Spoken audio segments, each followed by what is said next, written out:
Come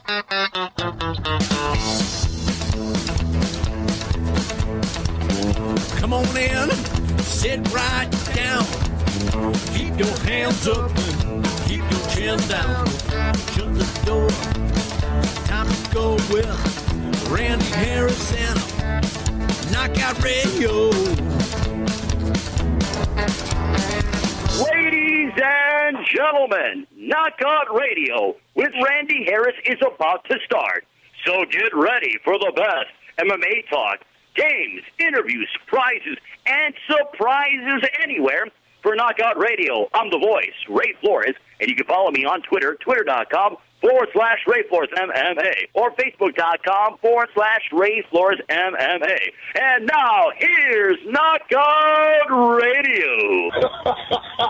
Hey, everybody. Hey-o. What is going on, everybody? It is a Wednesday, which means Knockout Radio back on the air, only for another couple weeks. And then we're moving. Moving. We're moving on up. Get the boxes. Moving on out, moving on up, moving on over to Thursday, which is good and bad, but we're going to make a good thing out of it because hopefully I will be at a lot of the UFCs on Thursday, as originally I went on Wednesdays, then Thursdays, then Fridays for Boston Saturday. But hopefully I'll be in the UFC media room, maybe snag somebody. The only bad thing about it is, as you know, Thursday afternoon, Thursday evening on the East Coast is when I lift. Is when guys are cranky. Yes. Because it's their last couple hours of trying to lose. Or Wegs if he misses a workout. Yeah. It's when I lift. There will be no workout talk anytime soon. That was intense. It was intense. It was kind of cool. I stopped by a new gym. We were headed to the gym today, and my buddy, former Buccaneer Styles G. White, has opened up a gym, and he is a CrossFit trainer. So we did the CrossFit. And the only reason why I'm talking about the CrossFit trainer is I need to get in shape just in case what happened to me in Canton, Ohio, ever happens again. Saw some tweets, saw some Facebook posts. Yeah, what happened?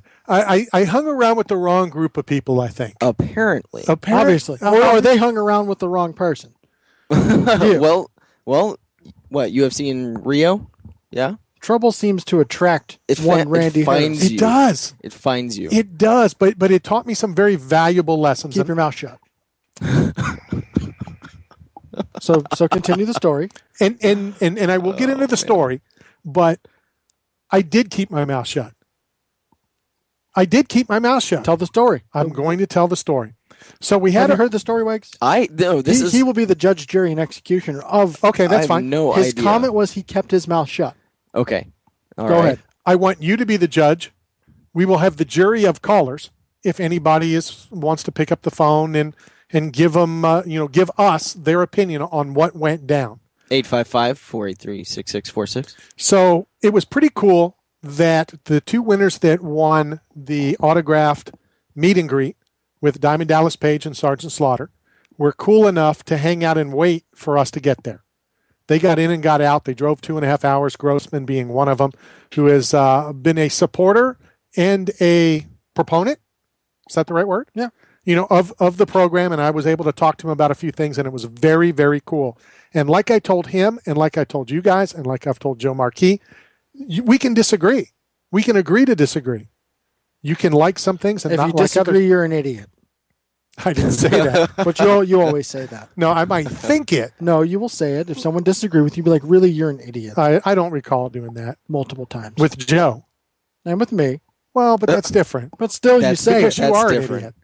But it has nothing to do with us disagreeing. I don't hit people that are, walking. I don't hit people that are riding bicycles. Yeah. All right. So anyway. Story time. Okay, story time. So we go over to the mall so that I can learn how to use the XCOM units that is now sponsoring the program, which is the wireless hotspots. The internet thingy. So we will never have the issue that we had on Friday. We will never have that issue again as long as XCOM is involved, and it's awesome. So we get over to the Holiday Inn. I'm pretty pumped about going to see my buddy DDP. And both guys were wearing the Knockout Radio shirts, so we knew who they were right away. Awesome. They had a great time. They got a couple of quality minutes with DDP, with Sergeant Slaughter, got their pictures and whatnot. So I ran in. I said, what are you going to do? You're going to hang out? They decided to hang out with us. Probably the first bad mistake they made of the day. So we ran in. We hung out with DDP. And unfortunately for Paige, he invited me to his house in Atlanta to give me a personal training session on DDP yoga. Sounds fun. I'm going to do it just like we did today. I'm going to do it. I'm going to give it a shot. So we were in there a little bit. We come out, and Shane, his young son, who was pumped about meeting DDP, and Brian, I said, are you going to head back? What are you going to do? They're like, hey, well, we can hang out with you if you don't mind. And I'm like, hey, that's cool. Let's hang out. Let's spend a couple hours. So we went over to the Hall of Fame at Canton. I tried to get them to park, as you guys know hey, they're with me, whatever. So we tried to get them to be able to park in the media lot. Right. They were behind us. We went to park. I thought they were with us, and then they turned around. This is the valuable lesson that I learned is no matter what somebody tells you, cover your own ass. Okay? Yes. So when he pulls in, he was told no cars will be blocked.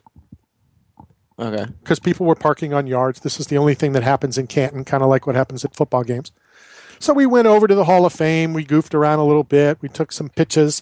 We did the things that we did. And then, to be honest, it was time to go. Time to go grab a little food. Time to get ready for... No kidding. What day would that have been? Friday. So that would have been... No, Saturday. So then that was the actual ceremony. That night. Yeah. So we get out, and as we're walking to his car, guess what? You're blocked in. Well, I'm not blocked in. I'm in the media line. But yeah. They're blocked in. They are blocked in. Okay.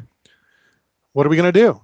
I got to be honest with you. I was really surprised at what a low-key, cool, calm, collect person Grossman is.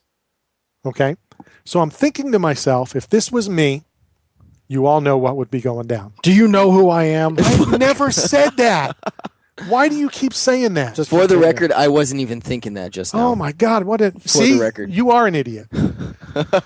So, Grossman's like, well, you guys go grab some lunch and, there's nothing I can do. I'm like, bullshit. You would have been going apeshit. Yeah, but I said, you've hung out with us all day. I'll hang out. We'll hang out. Let's figure this out. So we go to the door, and the lady answers the door and says, I don't know nothing. I don't know what you're talking about. How did you get here? Who are you? My son did the parking. He's not here. Can't help you. So what I did was I then walked about the half a block down to one of the 4 million police officers that were at this event. And I told him, hey, he got blocked in. What can we do? Can we have the car towed? Whatever. And he said, well, it's on private property. So, no, we can't have it towed. They can have it towed. Aha. Okay. No, it's aha. So we go back, and then this guy shows up, and to be real blatantly honest with you, I don't know if he's the son, the husband, the father. I don't know who the hell this guy is. I really don't. But he's taking control of the situation. He's like, the guy said that he would be here at 3 o'clock. Now, it was about 2:40. Again, if it was my car, I would have handled it differently. Grossman's like, well, I guess we'll wait till 3 o'clock. What else can I do? Now it's 2:45. Now it's 2:50. Now it's 2:55. Nothing. So we're like, we need to have I said, to Grossman, we need to come up, what are we going to do? Who's going to do? So the guy's running around. He goes, well, I'm not having the car towed. I'm not going to rip this man's car up. I go, well, that's fine and dandy, but we want to leave. He needs to leave. And so then finally the guy basically kept going on and on about, I'm not doing it. You're just going to have to wait till the guy gets here. Well, what happens if this guy's not coming at 3, which obviously he didn't? Let's say he's not coming at 4 or 5 or 6 or 10. This guy's got to sit here now. This is what I'm thinking. I'm not saying all this. Yeah. Okay. All right. So finally, after about a good 10 minutes of this is what I said. This is what I want you to comment on. This is what I want the listeners to comment on. Rick, feel free to jump in. If Frank's around, if Bubba's in the studio, if Scott's still there, whatever. Tell me what I did wrong. I said to Shane Grossman, I better leave before I say something I'm going to regret. That's what I said. And as I started to walk away, the guy with the Mickey Mouse voice, because that's what he had, he sounded like Mike Tyson, went ape crap on me. Oh, boy. He went, this isn't your problem. This isn't your car. I believe he used the F word numerous times. This is his problem, not your problem. And I'm like, this is our problem. Because then I did start to say stuff after he got into me. Okay. This is our problem. We're all trying to go. This guy's trying to drive 2.5 hours back. We're going to grab some food, some real quick food, and then he's going to leave. So, well, I did say before the guy showed up, no, hold on. This has nothing to do with the guy because he didn't know about it. Okay. So I said to Shane, I said, if it was me, I would just drive through the backyard and out the other side. I believe that. And the lady said, feel free to do that. She was cool with it. I guess she didn't know about the 2 monster trees that were right there. Oh. Because Graceman ran over like he was going to do it. And then he's like, oh, I thought you were serious. I am serious. You know, if I was in, Johnny Lightning was with us. If we were in his big ass truck, we would have drove through the trees. You would have pulled him out, then driven over. Definitely. All right. So back to, the guy just going ape on me, back and forth, get off my property. I walked off his property. I said, absolutely. I'm just trying to get a solution to get this guy out of here. Have the car towed. Now, to be real honest with you, if I was that guy that paid to park there and you towed my car, I'd be just as pissed. Oh, certainly. Now, granted, the guy said he'd be back at 3, whatever.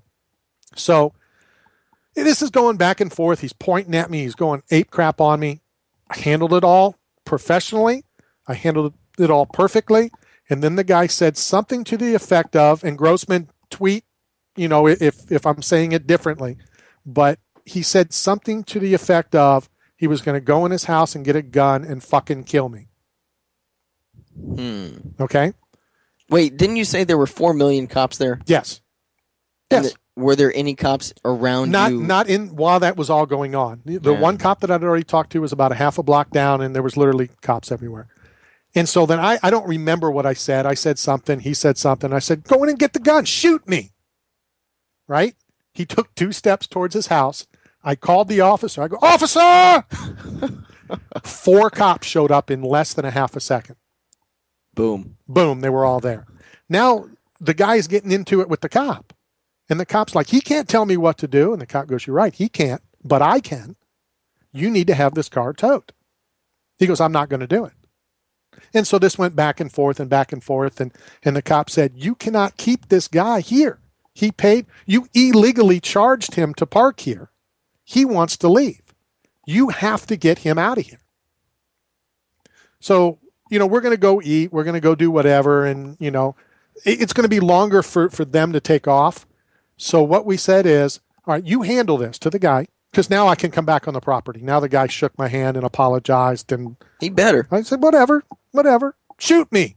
With enough cops here, I think I'm safe.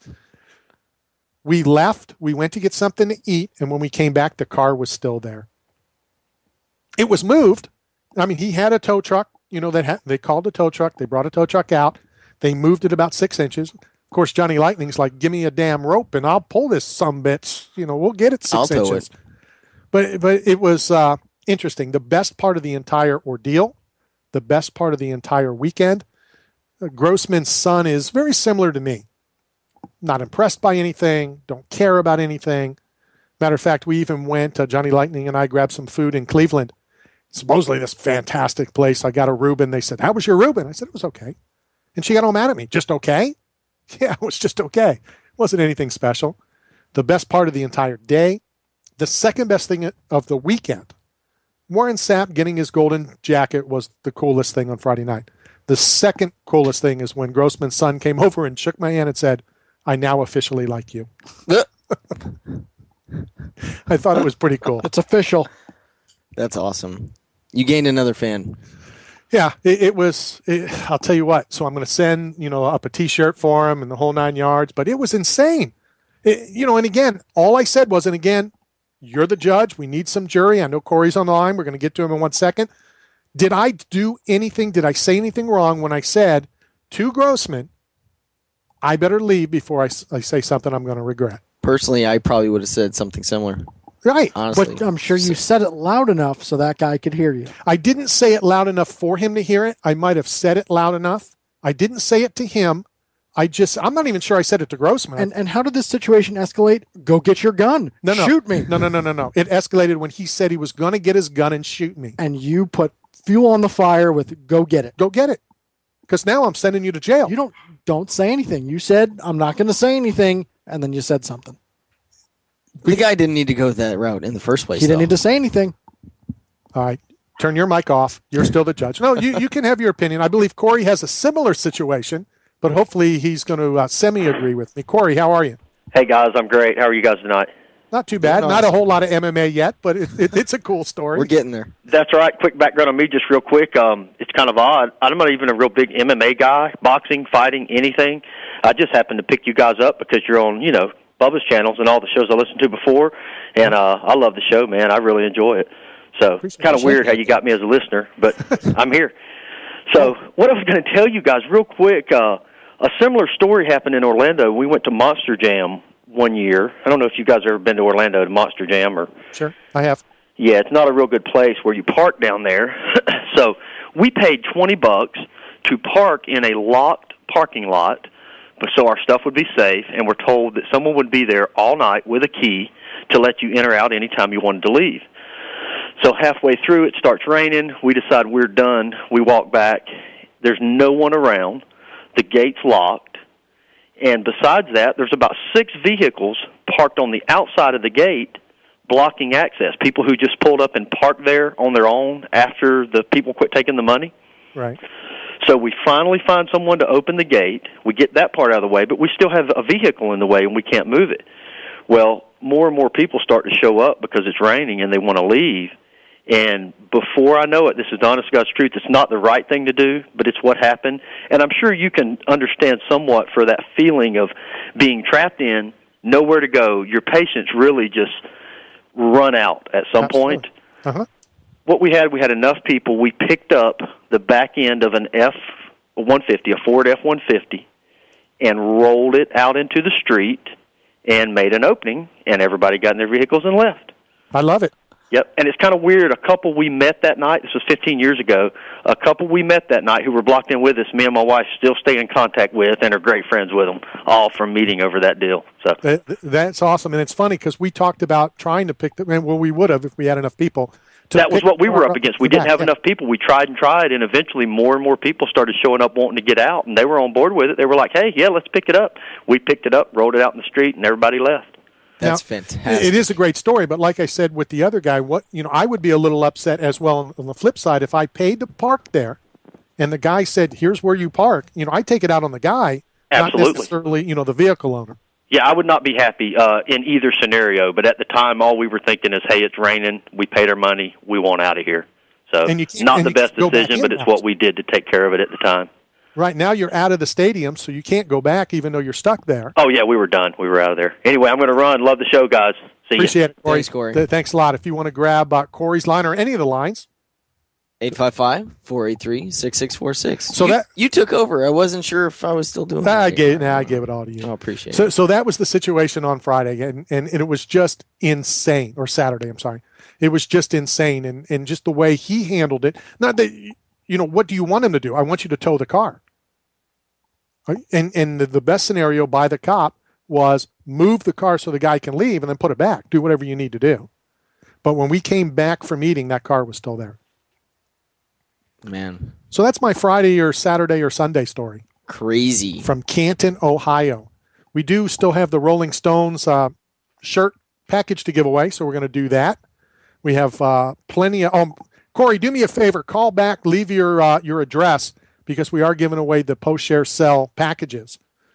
Constitute T-shirt or a hat, some decks of cards, all sorts of cool stuff from the guy that makes this whole thing possible for us to be here, Javon Hay, former Buccaneer, former Titan, who now runs postsharesell.com. So since I was up there all weekend in Canton, got to be honest with you, didn't get to see, didn't get to follow a whole lot of MMA over the weekend. I know you saw the highlights. Fill us in, and let's not necessarily fill me in on the Aldo fight. It went as I'm sure we all expected, but give me your take on the Phil Davis fight. It was decent. It was decent. I mean, again, you didn't see the whole thing. Correct. Yeah, I did not get a chance to see the whole thing. I will say that it was Machida didn't think that he lost. I mean, it was close enough for him to think he had a decent shot. And there's been a little bit of discussion since the fights I wouldn't say it's necessarily a huge controversy per se, but it was a close fight. It wasn't a huge Somebody gets screwed. burner. Somebody gets screwed. From what I read, yeah. Well, but that's from Machida, right? No, I read the play-by-play on MMAweekly.com. On what website? MMAweekly.com. Okay. I already saw what happened, or I saw the results. So I go, let me look at it. 10-9 Machida first round. Wow, Phil Davis comes back and wins the next 2 rounds. That's impressive. We give it 10-9 Machida. How did he win this fight? We give the third round 10-9 to Machida. How did he win? Everything that I read didn't win the fight. It was 29-28 all the way across, officially. Right, from the 3 judges. So it was a hometown cooking screw job. Apparently, yeah, it doesn't pay for Machida to fight in Brazil. Well, it really doesn't pay for Machida to fight anywhere. Do you think anybody is unhappy with that decision? Well, no, it means Machida won't fight for That's the light what I'm heavyweight saying. title now. No, and that's what I'm saying. But it's a big deal. It is a big deal. You know, you're on the verge of a title shot. You don't know who else to give it to. Well, yeah, you do. The same person that everybody wanted to have it next. Of course, we're assuming that John Jones wins in Toronto anyway. Yeah. But if he does, I don't know if you could have found anybody, not only in this country or in Brazil or in the world, that really would have looked forward to a Machida-John Jones rematch. But the people in Brazil would love to see it because he's Brazilian. Which would they rather see? Would they rather see Machida or Teixeira? He's Brazilian too. I would say Machida's the bigger name, so they'd rather see him. See, I disagree with you. Because the difference is, and I kind of, had a discussion with somebody about real MMA fans.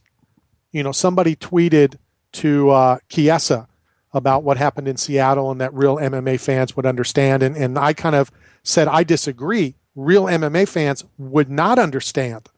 And I'm not saying this for, to get back into that, but to kind of tell real MMA fans in Brazil, I think would rather see Glover have that fight.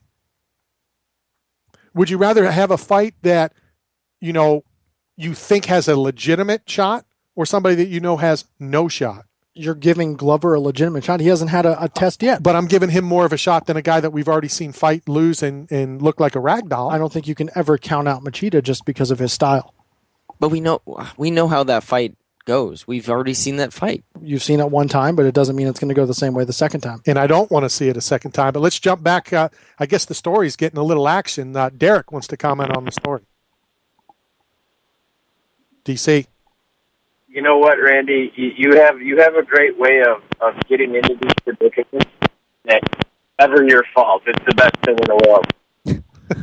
It wasn't my fault. I just happened to be there, and this is what happened. It wasn't my fault. Now, it might not be your fault. But you certainly don't do anything to help the situation. Can we all agree on that? Absolutely. I thought I did help it by just saying I'm walking away. You don't need to say anything. Walk away. You don't need to point that out. I feel very confident, Derek Kukulich, that if I wouldn't have said I need to walk away and that whole thing wouldn't have happened, that Grossman, Brian, and his son would have still been there after the ceremony Saturday night. You think so, huh? I really do. Okay. I always find this funny with whether it's like is Wegs said Brazil or if it's some random softball game. Somehow these dramas always happen, and it's never your fault, and you're just trying to play peacekeeper. Okay, to respond to that, softball is totally different than Brazil. Are you blaming me for us being pulled over and ripped off by the cops in Brazil? The more I think about it, the more I don't think we're getting the whole story there. What part of the story don't you think I told? And there may be a mouth off to a cop. Maybe you gave them, hey, we can park here. There could be some other things happening. Absolutely not. The whole Brazil thing, we left a gas station. I never got out of the car. And 2 minutes later, we're being pulled over by the police. Softball, I'll give you softball. My mouth has gotten me in trouble in softball. Many times. Many times. This thing that happened in Canton, Ohio, I was trying to walk away. Well, when you're walking away and yelling at the guy to go get his gun, or you're walking away and saying, "I'm going to say something stupid," which I know you get all fired up, and that doesn't mean you're just walking away. You realize that, right? If like when I get into a fight with my wife, I walk away and I tell her to shut up, or she's wrong, or drop an F-bomb or something. That doesn't really equate walking away. Okay. As we do numerous times on this show, we will agree to disagree. Did you catch any of the fights on Saturday? Yes, I caught fights on Saturday. I caught fights. Underwhelming card, but I didn't have much expectation for it. So talk me through the Phil Davis-Machida fight. I guess that's one, you don't let it go to the card, ever. I thought it was a boring fight. Machida is just so hit and miss. I think Wegs or Sean said it, it's so hard to count him out with that style, and you just don't know when it's going to click. I wasn't really impressed with either guy. If Machida won that fight, I wouldn't be jumping up and down for him for a title shot, and I don't think anybody else would have been either.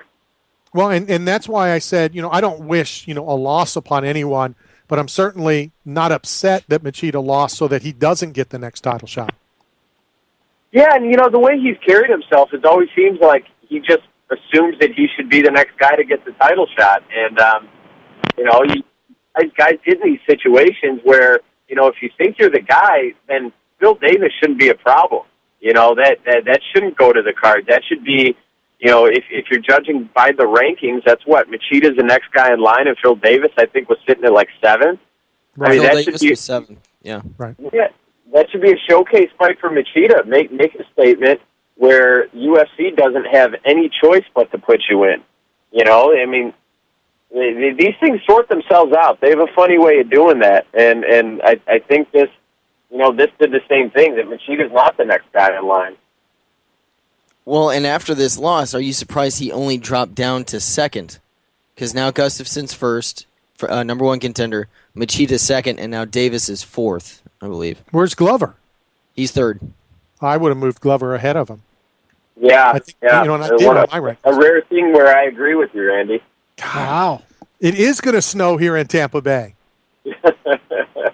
But hey, guys, I sorry I'm calling in and eating up time on the phone. I know you got other callers and stuff. Sorry I haven't been there the past couple of weeks. Real work sucks and it's busy, so that's how it goes. I do hate that work gets in the way of having a good time. Before I let you go, give me the update on the McCall fight, because I think you said, Sean, that Ian kind of posted that he was surprised he won. Yes. Yeah. Ian, he even said in his post-fight interview that how disappointed he was with his performance. I think just from talking to him on the show, and I think I've heard him say this or saw a quote, he's his own worst critic. I thought he looked all right. I thought he won the fight. It was close, but that weight division, unless you're knocking guys out, it's so fast and exchanges happen so quick that a lot of these fights are close. I was fine with him getting the win, and I hope he springboards it on the bigger fights. Well, and I saw a lot of tweets and a lot of people commenting that before the fight, Ian, and we talked about it when he was on the program a couple of weeks ago, 0-2-1, yet still sits number 3 or number 4 on the rankings. So, where do we go? Are we putting too much on the reputation of Ian McCall and not what he's done in the UFC? Well, there's no doubt he needed this win, huge, and sometimes, and we've talked about it, is just getting that win in the octagon. Get that monkey off your back. Now he comes in, that pressure's on to getting his first win. So hopefully, we see some of that, that potential that I think a lot of people were putting on him as soon as he signed up with the UFC. So let's see where it goes from here. It's a step. It was a necessary one, and I'm excited to see him fight again. Yeah, absolutely. Derek, thanks for the time. I know you're still at work and getting things done, and hopefully you'll be back in studio next week. All right, boys. Keep holding it down. You're doing a great job. That is Derek Kukulec. You can follow him on Twitter. And yeah, it does suck that his work continues to keep him out of studio. Very disappointing. Hopefully with this move to Thursday, it'll at least be beneficial for him. maybe he can do all this work that he's doing on Wednesday, and it'll free up, for him to be able to get into the studio a little more often on Thursday. So, with that said, we're about 10 minutes out. Aaron Riley will be on tonight. He was supposed to be on last week, but stuff happens. And then some guy in the second hour.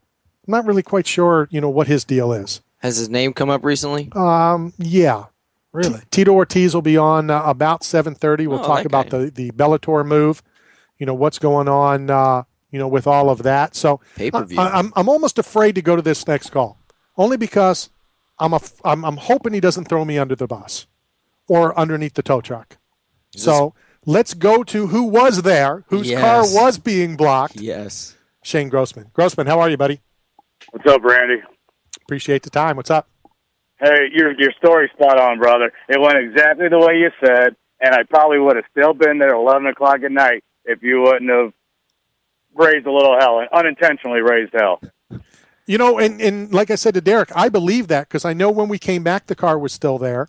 Then I think we went back to the hotel, did some things, came back, the car was still there. Granted, it was moved, but if we didn't get that tow truck to come and move it, you're right. You might have been going to the ceremony. And you really didn't do nothing. You just said you were going to walk away. We were all in the close confines, so it was easy to hear, but it wasn't intended to cause a ruckus, and the guy just lost it. Anything, guys? Anything here that you want to ask? No? You have a character witness that was there, so that's good enough for me. I got off the property. I did everything I was supposed to do. We have a witness on the line, but we have history in studio. But it doesn't matter. The witness was there. We're just going on. It doesn't matter about history. History and what you said. If you don't say anything, you're not in that situation. Doesn't escalate to, I'm going to go get my gun. Correct me if I'm wrong, Judge. Correct me if I'm wrong, witness on the phone. Correct me if I'm wrong there, Sean. When you watch some trials like this big one that just happened up in Sanford, they didn't allow the history of either person to come into play. Our judge has not ruled that out. So I'm Judge, make a ruling. You got to go with what happened, what the so we'll throw witnesses say. We'll throw what ifs in there. No, you don't do what. Someone walks in, the guy walks in and gets a gun. It doesn't shoot you, but shoots someone else. Whose fault is that? Hopefully those right on you for bringing. Okay, hold on a second. Your mouth. Hold on a second, Grossman. Correct me if I'm wrong. By the time he took that second step and I called the cop down, didn't he get there before that guy even got anywhere near his door? Oh yeah, we ended up with quite a few cops running. They were running. Yeah. Now that I think about it, you're being Mr. Tough Guy. Go get your gun. The minute he takes a step, police, come here and help me. I was not help me. I was going to have him arrested. Help me. Maybe that's so kind of the way it was. Yeah. Him. He called your bluff. Say what? Grossman said what? What? That was kind of the way it was. As soon as he turned to go to get his gun, you just stood there and went, "Officer," and then boom, we were surrounded by cops. He called your bluff. He called my bluff. He went to get the gun, and I called the cop to get him arrested. But he didn't get arrested. Either move the damn car or go to jail for assault. Okay, if we're talking poker terms, called the bluff, you had an ace up your sleeve. I did have an ace, and he was watching the police. Tell us, what the whole encounter with Diamond Dallas Page and Sergeant Slaughter and how that went down. Well, I don't know exactly about the Sergeant Slaughter thing necessarily, but we got there plenty early. And by the time Paige come in, kind of set up, come over and start talking to me and my son. And my son, who does DDP yoga and enjoys DDP yoga, they got to talking back and forth about the yoga, the wrestling, probably had 5, maybe 10 minutes of chit-chat time, and then he went to business. We took our pictures and got out of there. But the one-on-one time was really worth it.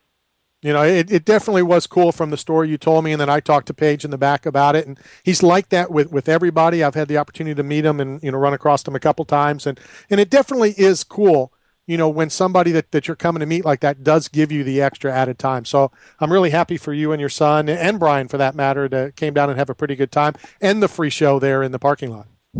Well, and that's what I wanted to thank you. You went above and beyond. You did more than you had to do. You didn't need to bother coming to shake my hand. You didn't need to invite us to join you. We had a great time. It could have just been a simple 2.5-hour drive there and a 2.5-hour drive back, and called it a day. But we made it an experience and got some stories to tell out of it. And who knows? Maybe somebody will be up for the Hall of Fame next year, and I'll return up there, and we can do it all again. Sounds like a plan, brother. I'll let you go.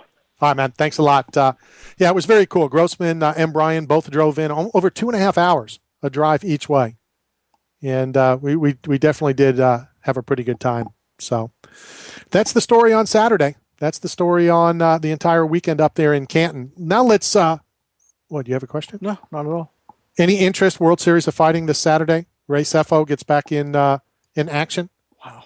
I think it's cool. It's How much a good pressure story. is that on him, though? A ton. I don't think it's any pressure. Really? No. You're the president of the organization? It's his 100th fight. I understand that. I know, and I like how it listed him like at 3-1 or something. Yeah, in MMA, he's 2-1 or 3-1, something like that. But it's his 100th professional fight.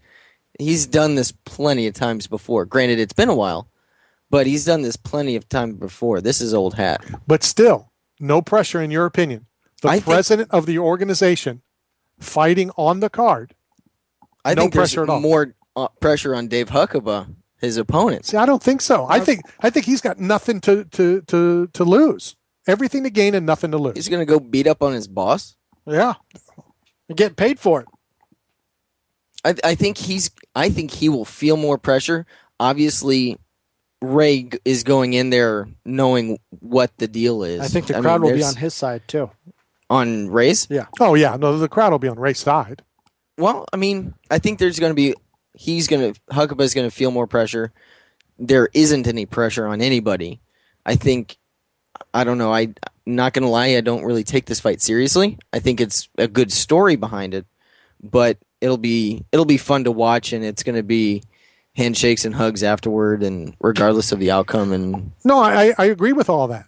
I agree. I understand that whole 9 yards. I just believe that there's going to be a little pressure, if not a lot of pressure, on Ray being the position that he's in, and fighting a guy that obviously he should be able to walk right through, that there's pressure that he needs to win this fight. He's not an MMA fighter, though. For his career, he was primarily kickboxing. I understand. I understand all of that. And if he was just another guy, I agree with all that. But he's not just another guy. He is the guy of the organization. He is the president of the organization. So flip sides, Bjorn decides to get in the cage and fight. Dana decides to get in the cage and fight. They're the presidents. Now, neither one of those guys have the experience, obviously, that Ray has. Absolutely not. Well, and that's why I'm taking it to a whole another level. Ray is an experienced fighter, and he's going to go in there representing, even though he's walked down or stepped away as, the president. I just feel that he has a ton of pressure to go out there, look good, perform, and win this fight. I don't know. I just don't. I don't feel that pressure is there because of the time out of the cage, and the fact that this isn't necessarily his forte. But what about this though? You would expect him to come in top physical shape, not gas. Because if he does all that, then what kind of standards is he holding his fighters to? He's not fighting. He's not an active fighter. But he's fighting. He's fighting. He's an active fighter. He's getting paid to fight. Okay. What does that say about his organization? He's going to try to do as best as he can. And then that doesn't make it a sideshow then that you're trying to go in. Well, and that's what I'm sort of saying. I mean, I think it's more of there's a good storyline behind it, but I don't necessarily take this probably as seriously as it goes on the record. A lot of other people.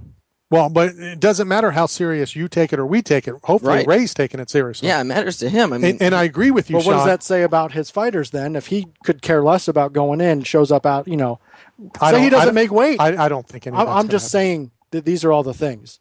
Yeah, I think there's not a chance in does hell he have to that cut himself? He won't. If he loses, does he cut himself? No, he's going to retire. Then he just goes back to being the president. But I don't expect any of that. I really, truly don't. Ray is a professional. Ray does train. Ray does work out. I believe he works out at Extreme Couture. I expect all of that. I'm just saying I think that in the back of his mind, in the back of his head, yes, he's an experienced fighter, but there is pressure. Like Sean said, if you come in there and you put on a mediocre – now, two fighters make a fight. I understand that. If the opponent, does – what was the running man? Who was that? Against Quarry, right? Yes. Caleb Starnes? Yeah. Then there's not a whole lot that he can do. Yeah, you need to check that fight out. Go ahead and YouTube that at a later time.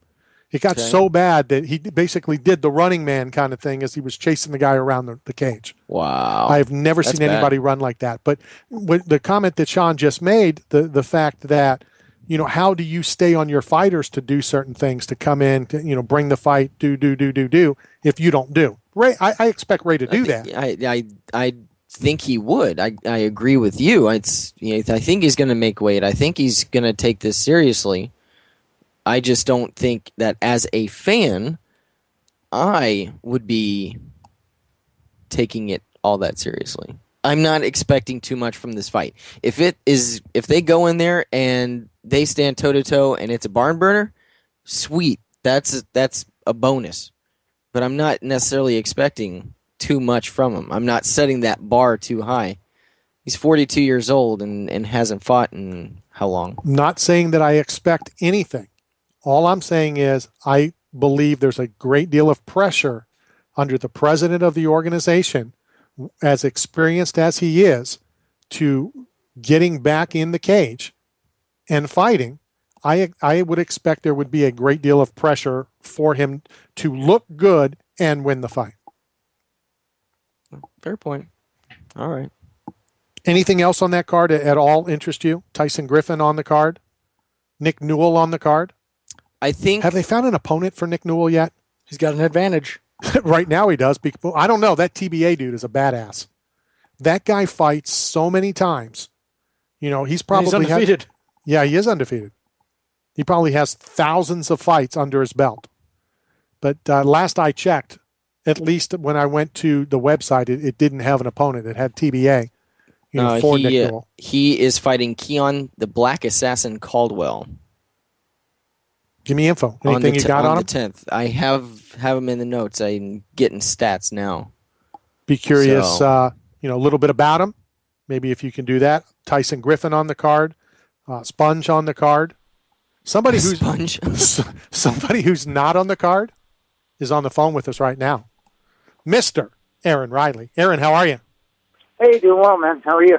Appreciate your time. I know it's now been almost over 2 weeks. About 2 weeks since Seattle. Give me your thoughts. I don't know. I'm happy to be off my diet. That's a thought. I don't know. I mean, it was an experience, man. It was a good fight. I'm glad people enjoyed it. I would have loved to have gotten the W, to go out on a W, but I kind of felt like I was kind of done. Like, win, lose, or draw. I was kind of aiming for that to be my last time out in the cage. So. Now, is that something, because I've read a little bit up on it, that you kind of felt that way going into the fight, so you already knew this was going to be your last fight? Yeah. Yeah, like I said, I kind of just wasn't advertising it, but yeah, I knew. I know that when we talked a couple years ago, and I kind of got the sense that you were at that point a year and a half ago, and I know you've had some injuries and took some time off. Did that kind of play into the decision? The injuries, not really. Injuries are no fun, but it's, I don't know, there was just a lot of factors. I can't say it was any one certain thing. It just felt like it was time to be finished. I just don't enjoy doing it as much as I used to. And, there were just a lot of factors involved. What was the things that you didn't enjoy? Was it the training? Was it the actual fight itself, or really both? Kind of everything, It's just, I don't know, it's just lost its luster after so long of doing it, Having a little time off, I think, was good. It had me feeling really rejuvenated going into my fight camp. So, I knew that this match should be a good match because I had a really good training camp, and just mentally I felt a little better. I still kind of felt like, worn and everything as far as, just like, I'm going down the same road as always. But, I definitely felt good going into the match, though. So, I knew it would be a good match, and I was excited for it. What do you foresee next? What are you going to do? What's your next career path? Do you have something lined up? Or I don't know, man. Find a new circus to join, I guess. I'm not sure. I'm not 100% sure. I have some ideas, but, we'll just have to wait and see, I suppose. Is that, without, getting too far into your personal business, is that MMA related? Is it sports related, or is it something outside of there? Maybe outside of it. I mean, I've been doing this stuff for so long. I mean, I'm always going to still be involved with martial arts. Definitely, martial arts has been a part of my life for 25 years or more now. So, martial arts will always be a part of my life. I mean, I'm sure that mixed martial arts will always be a part of my life since it's been, a part of my life for so long already. So, I mean, I'm sure I'll never completely go away from it, but I can't say that it's just going to be completely martial arts, mixed martial arts related. So. We're on the phone with Aaron Riley, who 2 weeks ago announced his retirement. Everybody hates saying that R word. I read on one of the posts, and it might even have been on MMAweekly.com, that you were kind of surprised, pleasantly surprised, about how many fans and how many media people, were interested in you and on the decision. Yeah, I just really didn't think that it was a big deal. There are so many.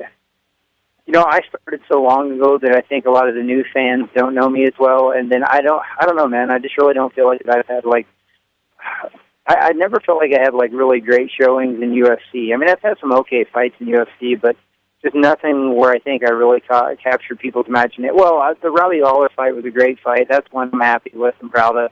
I mean, the George Gurgel fight was a good fight too.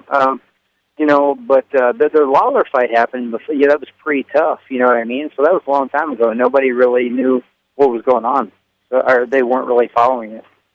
Yeah, but you've got to liken something that you'll be able to take with you as you walk away. The fact that fans love to watch you fight. You were one of those guys that always came to fight, and I always talk about on the show. There's certain guys like Vanderlei Silva, like Chris Lieben. Win, lose, or draw, I'll watch these guys because they come to fight, and I think you fit into that category as well.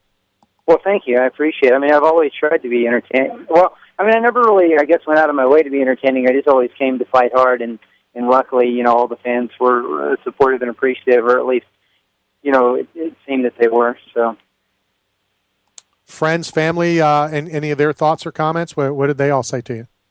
I think everybody's kind of just happy, because I'm not going to be getting punched and kicked anymore. So, I think that they were just relieved, I guess is the word, because they just support me in whatever I do. I mean, they've always supported my MMA career, but I think they were all relieved would be a good way to describe it. Now, as I sat in the lobby of the hotel on not one night but 2 nights, your friends kept saying that there's a different Aaron Riley that I don't know. Who is this guy, and how do I find him? Oh, that's funny. I don't know. I mean, they just like to give me a hard time, and more than anything. No, I don't know. I don't know. Maybe you'd have to feed me a bunch of alcohol or something. Who knows? Well, that's something that we might, have to film. Before I let you go, I'm sure you're going to get away, but stay a little bit close. Will you continue to train? Will you continue to go to the gym from time to time? Will you go down to Albuquerque, or will you stay away from there now? I can see myself still going back. It all just kind of depends, I guess, on what happens with new plans and how wrapped up I get in a new career. I mean, but I still plan on being involved. Like I said, I'm sure that I'm never just going to fall away and completely be away from martial arts, mixed martial arts. Is it true? Is it proper to say never say never? Yeah, I think so. I think you can never say never. So, I mean, that's kind of one of my rules anyway. So you're retired, but who knows down the road, a year and a half, a year, 2 years down the road, you may get the itch back? I don't think so. I mean, I would never say never in a lot of regards, but I think that might be as close to never as you could get.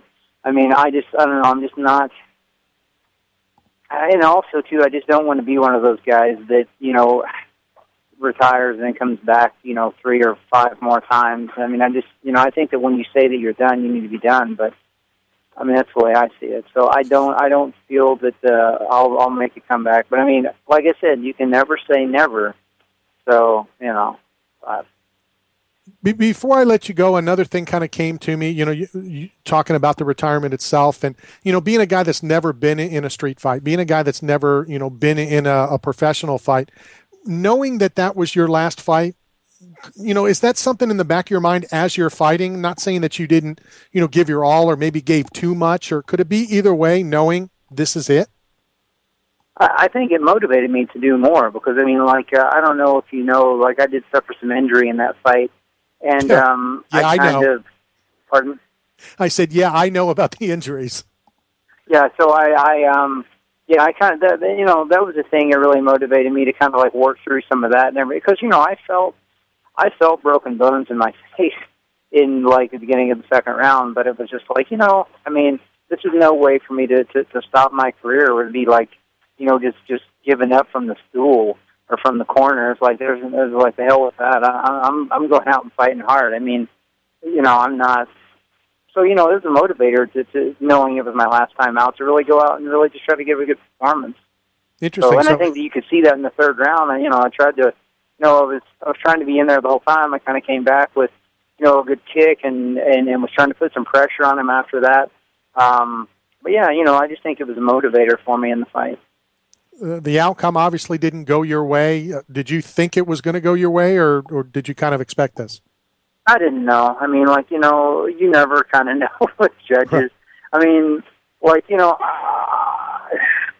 haven't seen the video of it or anything. I just know, I just fought really hard. Looking back on it, I'm sure that there were a lot of things I could have done differently, and I'll kick myself when I watch it and say, oh, why didn't you do this and whatever. But, I didn't know. Just the blood and the fact that, he did get a couple takedowns. He landed a couple takedowns, even though I popped right back up. I kind of thought that those things may weigh in the judges, so I was definitely concerned. It wasn't a thing where I was like, oh, I know I have this in the bag. I didn't feel that at all. So, I was just kind of hoping for a storybook ending, but I've never had that in my MMA career, and I've definitely never had that in UFC, so I really wasn't expecting it that night either. Well, Aaron, it's been a pleasure watching you fight. It's been a pleasure, to get to know you and become a friend, and hopefully that'll continue. And whatever your next venue is or venture is, keep us informed, and we'll find an MMA angle on it one way or another. Well, perfect. I appreciate it. All right, Aaron, take care. Aaron Riley, everybody, who walking away from a pretty decent career in MMA as well as the UFC, and I wish good things for him. Is your significant other nagging you about cleaning out the garage? Or spending too much on a storage unit? Needing to sell or purchase new or used equipment for your business? PostShareSell.com is your solution. A cool and innovative way to buy, sell, or trade online. With an easy-to-use mobile phone app and built-in sharing capabilities, post a free ad in less than 60 seconds. PostShareSell.com. It's as easy as 1, 2, 3. Post it, share it, sell it. All they kept talking about during that fight is what a tough sumbitch Aaron Riley is. Kept coming forward. You could see that he was, having some problems. He had some blood. You could see that he took some abuse in the face. And that's all the media people, look at this guy. Look at this guy. And again, I always think in the back of my mind, of course, I'm a quitter. I'm not like, You did not quit today. I didn't. Thought about it. I'm sure you did, because it ran through my mind a couple of times, too. Not going to lie, I'm really surprised you guys would ever do anything CrossFit related, ever. It was awesome. He goes, truly, it was awesome. Goes, do you want to go there and do a workout? I go, do you know what it is? Are you crazy? Are you insane? Now, let's be real honest, and I'll be honest. It wasn't the full CrossFit. We didn't we were supposed to run around the entire building, where we ran a half a building, which was still about 400 meters, he said. Yeah, three times. We did it 3 times, and, his training, had it for 5 times, but I almost enjoyed it. You do know that if you had gone around 5 times, that's more than a mile, right? Yeah, I know. Okay. I ran track in high school. You ran the way. Well, no. The first time we did it, we walked it, so he showed us where to go. Well, you got to know so where to technically, go. we did a mile. True. So back to what I was originally trying to say before somehow this turned into... Okay, I'm not a quitter. I appreciate that. When in the back of your mind, this is it. Put yourself in whatever. I found it interesting that Aaron said it did the exact opposite, because I would think that there's plenty of athletes, not obviously Ray Aaron. Lewis, going into the playoffs. This is it. This could be my last game. Yeah, but he always played like that too. I'm not saying that Aaron didn't fight like that. I'm just saying I could see certain guys that they're in their last fight. They know they're retiring. They haven't announced it yet, but they know that they're done. Maybe they don't give it not only that extra push in the fight, but they don't give it that extra push in the training for the fight. I definitely see that. Well, I see both sides of the coin, but that makes sense. I would assume that would be the case more often than not. Yeah, me too. Yeah. Now, again, it's easy for me to say that only because I don't train for 6 and 8 weeks at a time. I don't know what that's like. Maybe it's different. You going through all this that you're doing, for your upcoming deal. If you thought this was your one and only, would you push yourself as hard as you're pushing yourself? I mean, I hate what if questions, but right. What if? Well, and I love asking them. I would, if this was a one and only, I think I would push myself to any and all limits I could. If it had been a while, I had been doing this for a while, and I was coming up on my last one, I maybe not. Well, we look at a lot of the guys who have fought, and as soon as the fight's over, they announce their retirement, and you kind of think in the back of your mind, did he give it his all?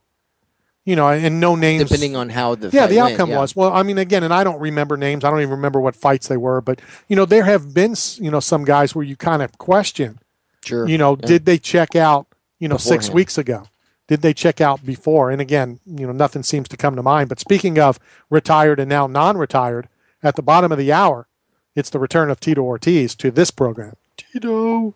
Talk a little bit about Bellator, Bjorn, Rampage. I didn't realize they were such good friends.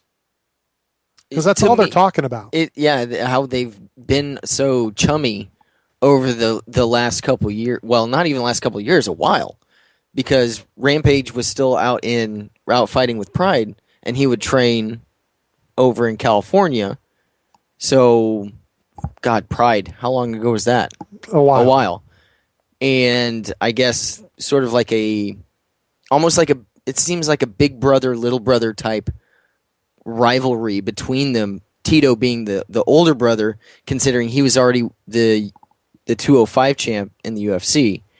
And just them going back and forth and pushing each other made them both better, but that competition bred these feelings towards each other where they're friends, but they have no problem with stepping into a cage and trying to rearrange their faces. Do you think, if you look at all of Quinton's fights or his most recent fights, he always seems to dislike the guy he's fighting? And even all of them. I think he even made some comments about Bader, even though there wasn't a hatred there. And that's exactly what I was thinking. There was the hatred with Rashad. You'd have to pull up, all of his last couple fights or whatever, to see. But he always seems to have an issue, always seems to have a problem, always seems to, go to Twitter, always seems to, do you foresee that happening here with Tito? No, because they've already acknowledged the fact that they're friends.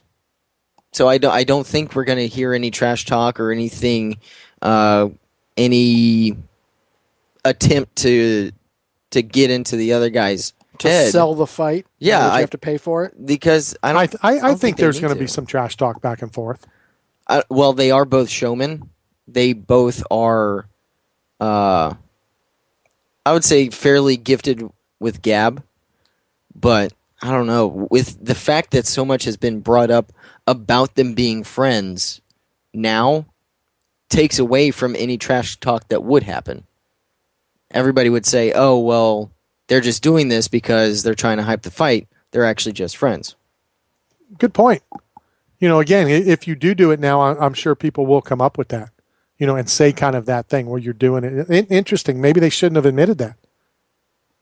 Just let everybody know from the beginning. And you're talking about the King of Kings in Tito Ortiz, and the whole thing with Ken Shamrock and all of that. And, they sold 3 of them, and it was at a big time, and et cetera, et cetera, et cetera. So you would think that maybe they would have kept that a little under the carpet. On the gambling side of this, Tito plus 220, Rampage minus 300. Huh. Throwing that out there. Okay, well, as a non-gambler, which is which? I was asking you. I think you bet 100 to win 220, I believe, with Tito. So Tito would be the underdog, seeing that he hasn't won a fight in a while. Since 06? No, he beat Bader. That wasn't 06. Quinton hasn't won a fight since May of 2011. Matt Hamill. And Tito goes back to 11, July of 11. Okay. And that was the Bader fight, right? Mm-hmm. and I had a thought, and I lost. And his it. last win before that was Ken Shamrock in 06. Yes, So he's had yeah, 'cause- one win since 06. Yeah, it had been a 5-year gap until that win. Do you take into account, and we'll talk to Tito about it because I saw at the press conference that they had on Monday, looking at who he fought, or it really doesn't matter. The fact is he's 1 in whatever it is. 1, 2, 3, 4, 5, 6, 1, 7-1. I think that speaks more than who it was. And another thing you have to think, Tito is coming off of an ACL replacement too. It just happened with the surgery was very recent. It was due to the fight against Forrest Griffin, his retirement fight. Okay. And he had the surgery 12 weeks ago. 3 months removed from an ACL replacement. And Derek's going to give me shit for this, but Derek Rose sat out a whole year. And Tito comes back. So is one coming back too soon, and is the other definitely milking this for too much? Tito says he heals quickly. He says one that gets he paid was, regardless, and one doesn't. he So. was training, according to him. There, he was talking with MMAweekly.com, and he said that he was back training a month and a half after he had the surgery. We're used to 6 to 9 months at best. Now it used to be at least a year. We will continue talking Rampage, Tito. We'll also look ahead. It's next week already for Chael Sonnen in Boston. And we haven't heard anything there. News there. We will talk about it when we return. All you have to do is hear Joey Diaz. You don't even have to hear that line, but all you have to do is hear that it's Joey Diaz, and we lose it. All right, I know you want to talk about Chael. Yes. We're going to do it again. Are you still judging what happened in Canton? You haven't not rendered a decision yet, correct? Oh, I thought I had. No, I didn't hear you render a decision. Oh, Let's go to the phone lines before you render a decision. Right. There's another witness that would like to be heard from. Brian, how are you? Hey, Randy, how are you? Appreciate your time. Yep. What's up? What's going on? Fill us in. Nothing. I just pretty much, as Shane said earlier, just wanted to say your story was 100% how it went, and that guy totally lost his head. You were trying to walk away, and like you said about his voice, I was getting a headache from that, to be honest with you. Why are you shaking your head? Do you have a question over there, Sean? I do not disagree with the story that was told. I'm not disagreeing with that. But the facts of the case and what we were arguing is you said you did not open your mouth. You opened your mouth, looked to Grossman and said, I'm walking away. You opened your mouth. If you don't say those words and you walk away, you win.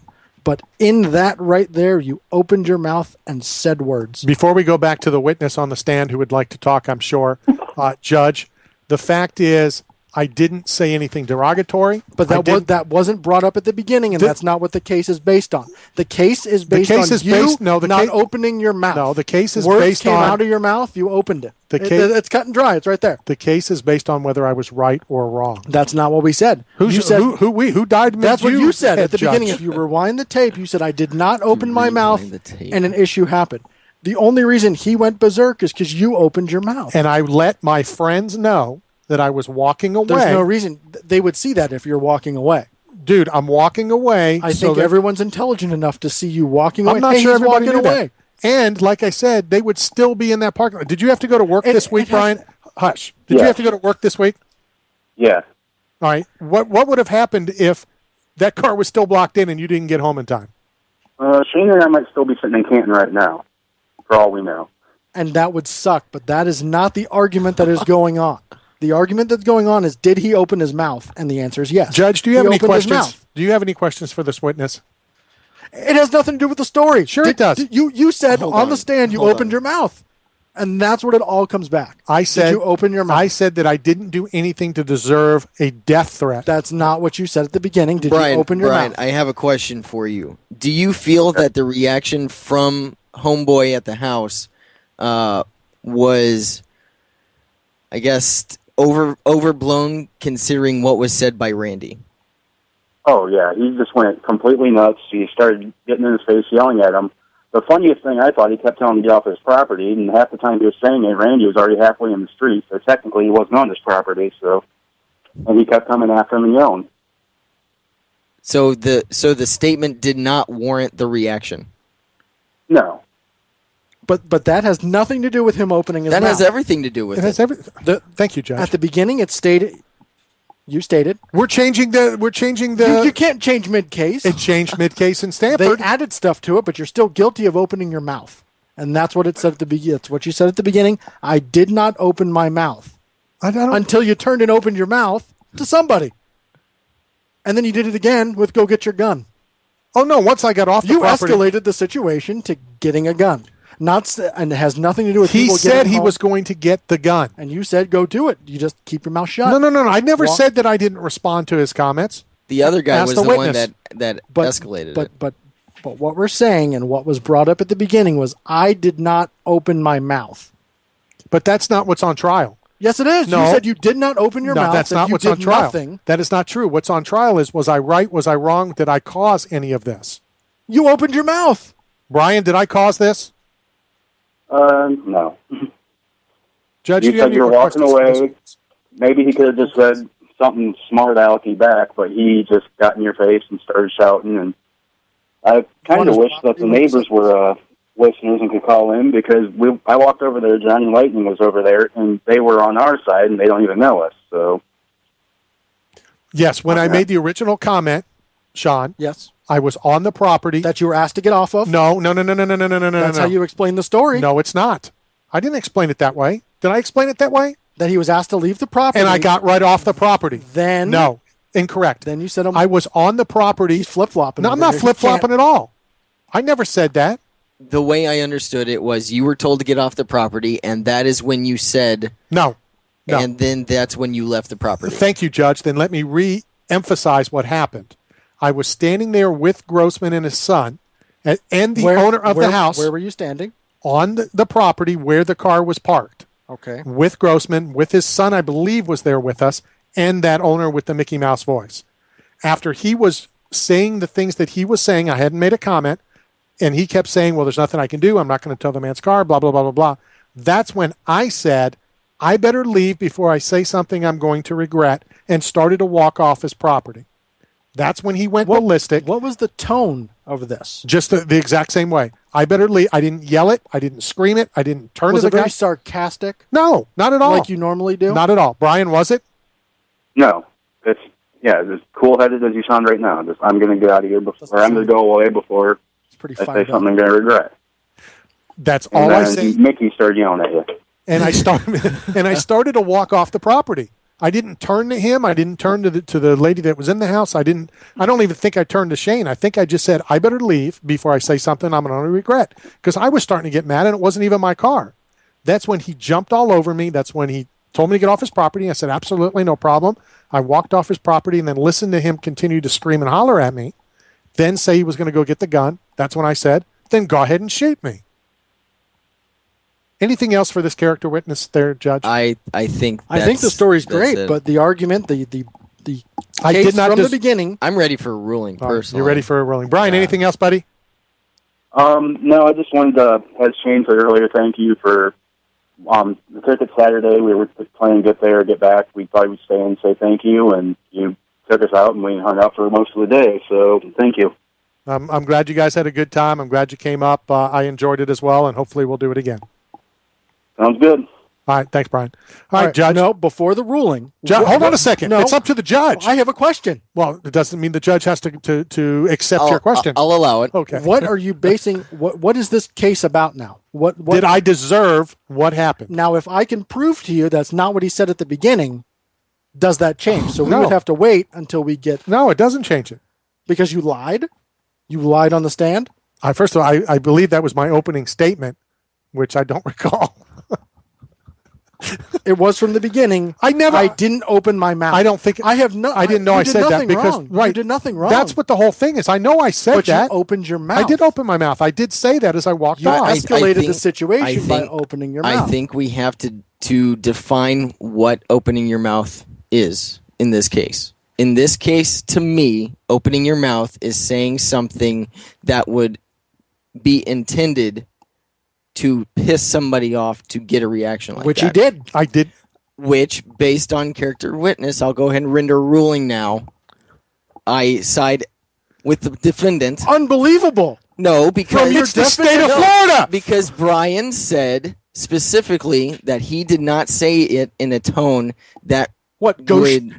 shoot me? No, that's after. That's But after. it's That's all about the whole situation. No, it's not. No, No, it's not. because do you not pay attention? You don't even know what you said at the beginning. You have no idea. Zero. I will prove both of you wrong. No, that's fine. With Okay, the audio. that's fine. If I said that, I misspoke. Obviously, I said that. What I said from the very beginning of the story was I didn't deserve the death threat. I didn't deserve the treatment that I got it. But I'm fairly confident that's not what this whole case was about from the beginning of our little argument an hour and Okay, 10 minutes Read ago. the show notes. We'll Render the decision, please. yes, I sat on the with the I'm defendant. appealing in 45 minutes. Okay. You can appeal all you want. All right. Anyway, Chael Sonnen. Can we get back to that now? All right, what's Thank up with you. Shale? So Thank you, Judge, by the way. we have 10 days till the fight, right? And I still don't have my plane ticket. Well, and Chael Sonnen doesn't have his license yet either. Really? Yeah, the Massachusetts State Athletic Commission have not issued it, even though they have, for the moment, said they will allow him to fight. This is all around the TUE for his TRT. So they have never issued a TUE for TRT before. TUE, the therapeutic use exemption for the testosterone replacement therapy. So because of that, they're holding off. They're going to have a meeting tomorrow and sort of determine where they want to go with this. And then there's actually a sideboard as well. Cyborg there? A sideboard. Sorry. She took it too. How about sidebar issue? Because there was a complaint filed for Sonnen fighting By who? by Unite Here Local 226, also known as the Culinary Union. So, under the rules under the commission, anybody has a right to decline license or suspend an issued license if an applicant or licensee, quote, is arrested or convicted on a charge involving moral turpitude, which, according to the Culinary Union, Chael Sonnen was. For his fraud or whatever in the mortgage. Right. Real estate deal? Can you think of a better way to submarine the UFC by blowing up their main event for Fox Sports 1? That's true. That a lot of companies don't even, a lot of cable providers don't even have as of right now. Yeah, is it not on satellite? It is not on satellite. I will, if everything goes right now, I would not be able to watch it on DirecTV. And I believe locally Bright House doesn't have it either. So who does have this channel? I don't know. I don't think anybody has it. There hasn't been a negotiation for it. I'm going to see right now and see what's going on with. A lot of good it has to have the channel if nobody's going to be able to see it. No, it's rebranding, so it's taking the spot of... Yeah, that's what I thought. of It was just Speed. taking another channel. That's supposed to be Speed they're rebranding, because Fox Sports 2 is Fuel TV. Yes. So if it's Speed's on Bright House Network. So is Channel it just going to flip-flop? 111 or something. Yeah. That's what I would imagine. And then that would not happen before August 17th. Well, because that's the day that it's supposed to be. That's the launch. Right, that's the launch. So on next Saturday on the 17th, if it's Speed as the channel, just Speed then becomes Fox Sports 1. And that's what I was thinking. 2 weeks from launch, Fox Sports 1 has yet to reach a carrier agreement with DirecTV, Dish Network, or Time Warner Cable. All right. So Bright House That's would Time have Warner. it. Bright House has it. Bright House has Speed. I believe they're part of the Time Warner group. Oh. But if they already have the deal with Speed, if Speed is already on the network. That's what I was thinking. It would just basically flip. I'm reading. Guess not. Yeah, read it. I don't know. We'll go back to the judge. We can let the judge roll. Well, I'm going to hold you both in contempt when I found out that he's lying. Oh, man. Can you throw him in That's- jail for that? that's- He just called you a liar. When I prove it, we're good. It doesn't matter if you prove it. You I'll still go to can't jail. call. I'll be out. I'll throw you in contempt. Yeah, there you go. You can't. Okay. And you have to buy me dinner tonight. How about that? Wow. Anyway, yeah. Genius move by the Culinary Union. Although, as of right now, the commission has stated they will preliminarily allow him to fight. So I from what it sounds like, they're going to resolve this by tomorrow. They'll have a meeting. Hopefully, they'll have a decision by tomorrow. We'll have this cleared up. So which is the problem? Is it the TUE and the TRT, or is it the federal thing that happened with the real estate deal? How do they both tie in together? They tie in because, as of right now, the issue is the TUE. That is from the Athletic Commission. After that, regardless of the TUE issue, the Culinary Union is filing a complaint with the commission based on... So it's two separate things. Right. They're looking in, the Athletic Commission is looking into the TRT deal, while the other culinary people are using the real estate. Correct. Okay, so Speed is turning into Fox Sports 1, but Fox is jacking up the price to the cable providers for Fox Sports 1. It's 23 cents per Speed channel that Bright House or DirecTV pays Fox to air it. They're jacking it up to 80 cents.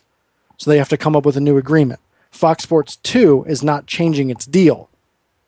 And which is Fox Sports 2? Fuel. That's Fuel Fuel TV. Which I don't get.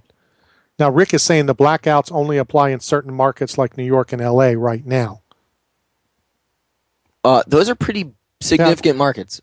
Well, they are significant, but still, I would be curious to find out, and I'll try to get a hold of some Bright House people tomorrow to see what the deal is. But it always gets worked out. Right now, Bright House is going through a thing just like that with CBS. Yep. And they did the same thing with Viacom, I believe. Yeah, Viacom. And that lasted 2 weeks or so. At least.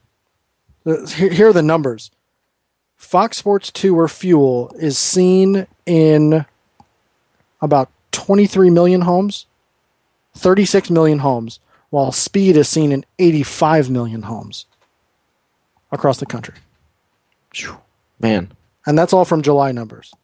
And to think that this entire card, start to finish, all of it is on this channel. It is, right. According to... Is it? I thought there was one or two. I thought the first two were still Facebook. The first two are Facebook, and then the rest is on. Bottom line, there are 5 straight hours. Yeah, I saw that. I believe it's every fight, but we could be wrong. I don't know. That was based on what Dana said in his video log. I did watch that with Bruce Buffer and go get some honey. Oh, yeah. That was great. Do you have any on you? No. Oh, yeah. Actually, I do. Of course he does. Let me pull it out. Of course. Let me get that for your throat, so to speak. But, yeah, either way, there's not that much time. These are some significant issues for everybody involved to be worrying about this 10 days out. I mean, there's media stuff that's going to be going on in, 6 days? 5-6 days? Yeah. Okay, I stand corrected. There's 3 fights on Facebook. Wow. Not 2, but 3. And then there's the 4 on the prelim card on Fox Sports 1, and then the 6 on the main card on Fox Sports 1. 5 straight hours worth of fights that could be blacked out. First fight starts at 2:35. So I guess I need to take a different plane to make sure I'm there in time. The preliminary card starts at 4 Eastern. The main card starts at 6. So that must suck if you're not even on the preliminary card. Wouldn't you think those are the fights before the main card? But it's a tier process. You're in the 3rd tier on Facebook. Which is pretty interesting that you said that, seeing that Cole Miller is on Facebook. Okay. No, I'm just saying. It's a tier system. No, I understand that. I'm just saying this is a guy, 19-7, pretty well known against Gamburian. A lot of fights to established MMA fighters on the Facebook. But there's 3 there, and then the return of Mike Brown, who also retired. Matter of fact, I believe he even said he was retiring on this program. But Mike Brown, Max Holloway, Brad Pickett, all those guys on the preliminary card, which really doesn't matter because it's still Fox Sports 1. Then Joe Lazan, Uriah Hall. I'm looking forward to this Matt Brown-Mike Pyle fight. Really? No, you don't? I don't know. This Matt Brown, over the past 3 or 4 fights, is a different dude. And Mike Pyle, we all know what he's done over his last couple fights. I think the winner of this is on the verge.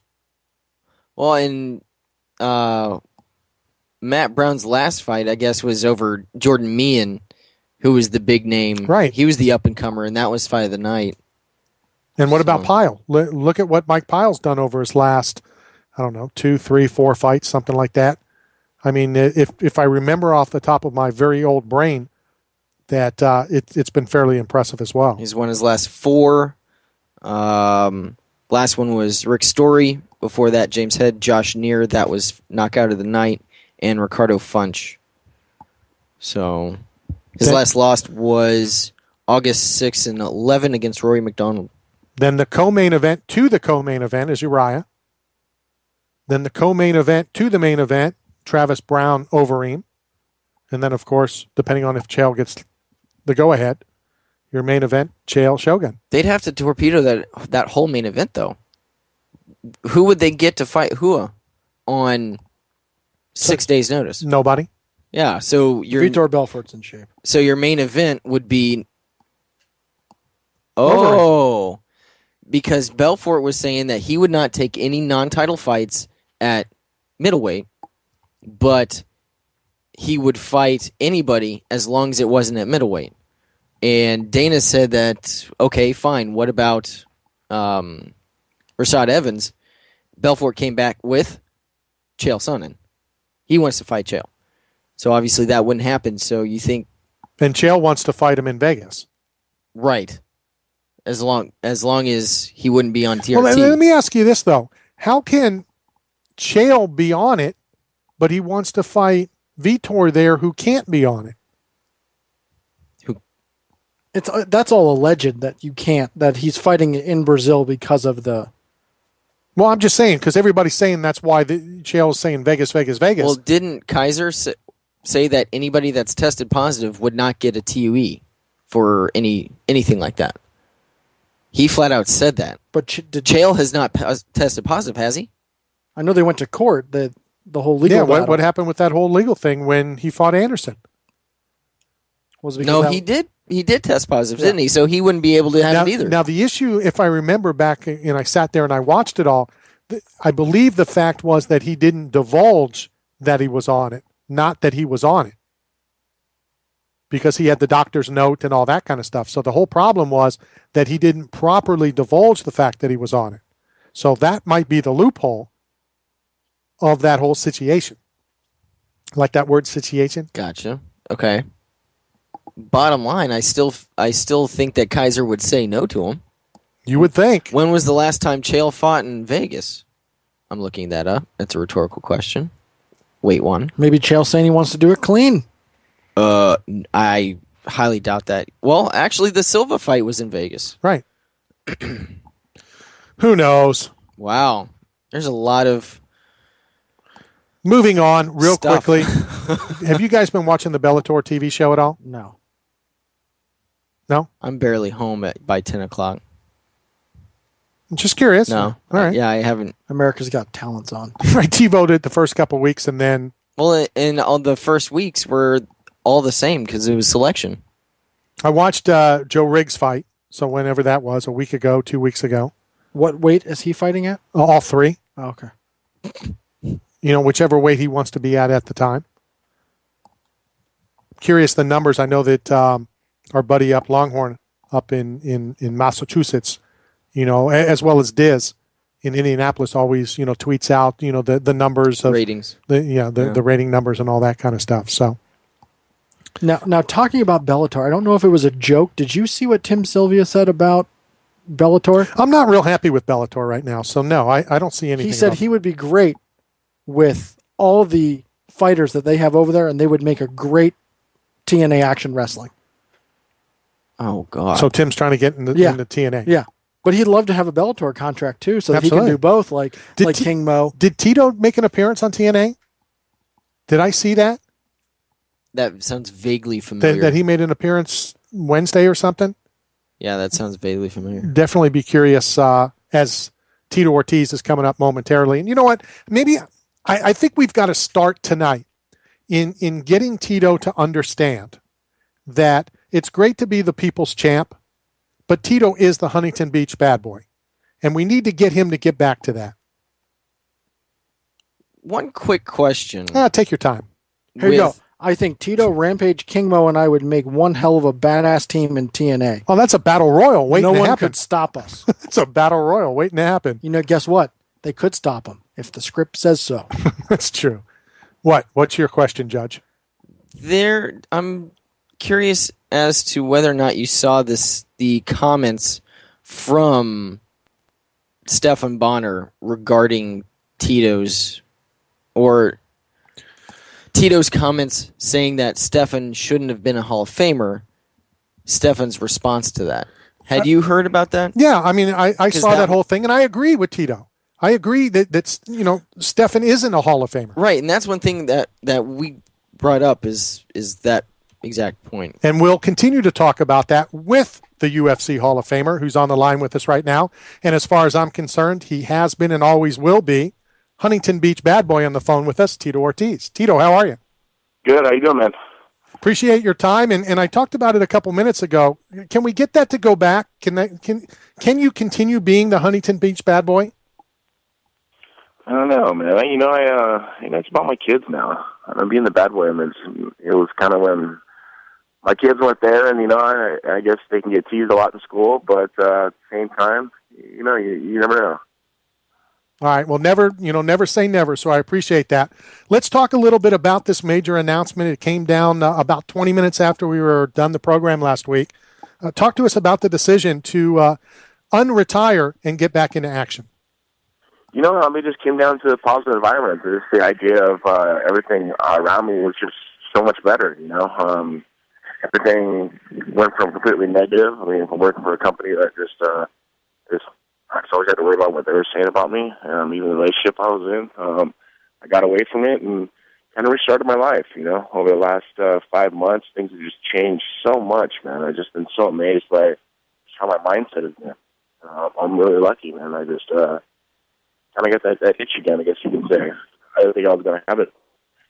Having a good surgeon and able to recover as fast as I did, it just makes sense. It makes a lot of sense. And then coming back and fighting for 2 times, 3 times, maybe 4, which I can. But Bellator and Viacom gave me a deal just for a fight, and it was on different tiers and different platforms that I could expose myself to. I'm really, really excited to see what that. Before we talk about the fight itself, I don't know what surprised me more, the fact that you did come back, that you are now back in the cage, or the fact that it's been a year since that fight.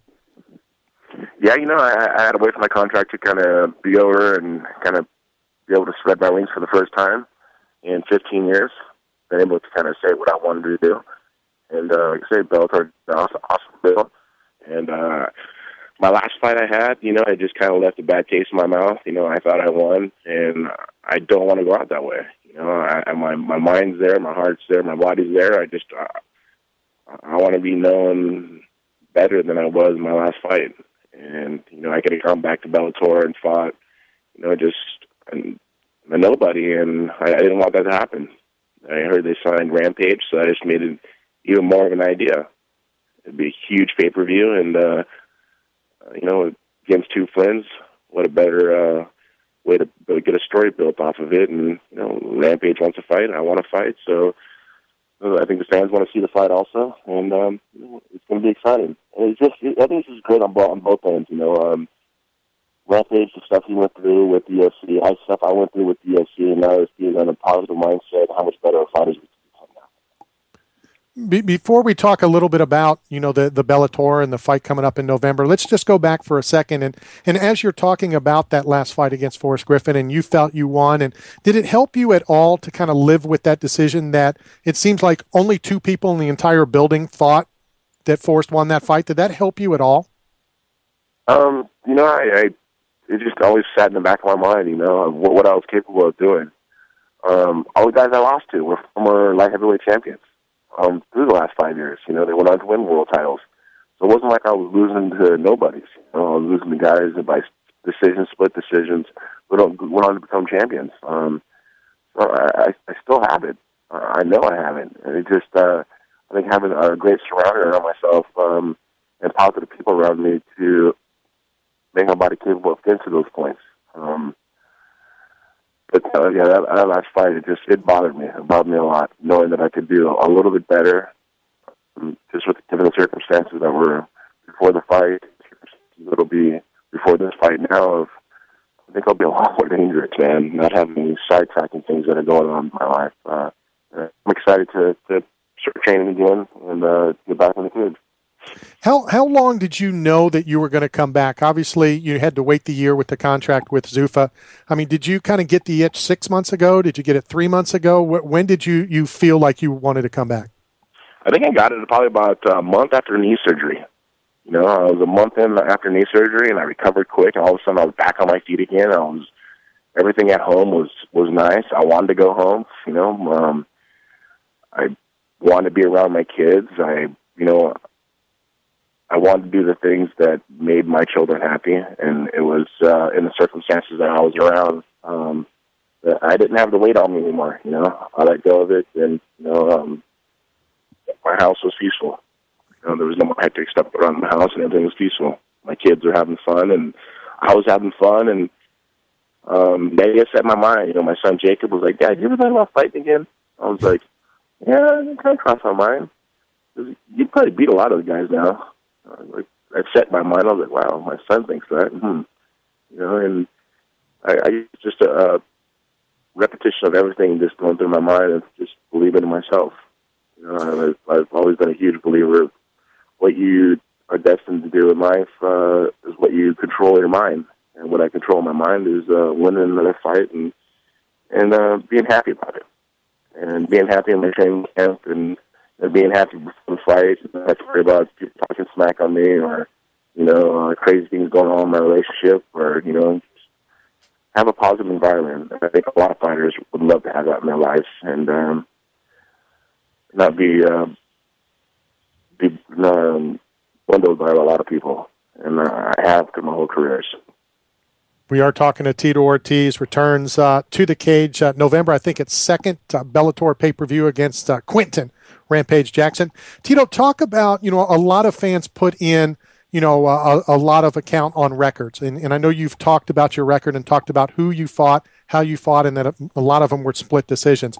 Do fans put too much into wins and losses?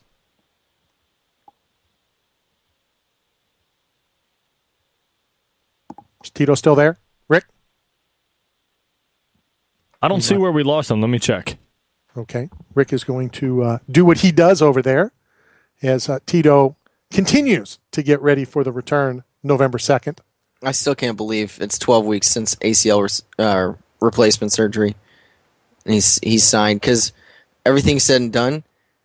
You normally see 6 to 9 months to start getting back into those types of movements where you need to be. And he's already going to have been in training camp, and his fight is 6 months post-surgery. When I had the surgery, I was back out doing things, 2 days later. Mm-hmm.